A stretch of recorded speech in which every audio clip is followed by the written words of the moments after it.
మీకు అప్పుడు చూపించినట్టు సేమ్ యాస్టిస్ మళ్ళీ ఒక కొండ దాటి కొండల నుంచి అయితే మళ్ళీ సొరంగంలోకి ఎంటర్ అవుతున్నా. ఇది ఎన్ని కిలోమీటర్లు ఉందో చూద్దాం. మొత్తం దుమ్ముతో నిండిపోయింది లోపల సైడ్ అయితే, ఏం అనిపిస్తలేదు. ఏ కొండ కూడా దాటేసి సొరంగం నుంచి బయటకు వచ్చిన, కానీ నాకు గూగుల్ మ్యాపే ఎటేటో చూపిస్తుంది, నాకైతే కరెక్ట్ చూపిస్తలేదు. నేను ఎటు పోతున్నానో నాకే అర్థమైతలేదు. ఎటన్నా పోనే చూపిస్తలేదో కూడా నాకైతే అసలు అర్థమే అవుతలేదు. సిగ్నల్ లేదనుకుంటా ఇక్కడ. ఒక్కోసారి బ్యాక్ సైడ్ చూపిస్తుంది, ఒక్కోసారి రైట్ సైడ్ చూపిస్తుంది, ఒకసారి ఎక్కడెక్కడో చూపిస్తుంది. గూగుల్ మ్యాప్ ఇదేనా? కరెక్టే చూపిస్తుంది అసలు. మేబీ ఇంత డేంజర్గా ఉన్నాయి ఇవి.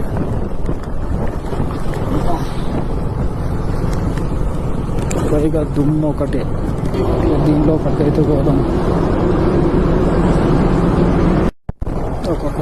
ఒక మొత్తం సొరంగం దాటి బయటకు వచ్చేసిన. రోడ్ అయితే మన దారుణంగా ఉంది. ఇది ముందు పోగానే మళ్ళీ ఇంకొక సొరంగం అనిపిస్తుంది.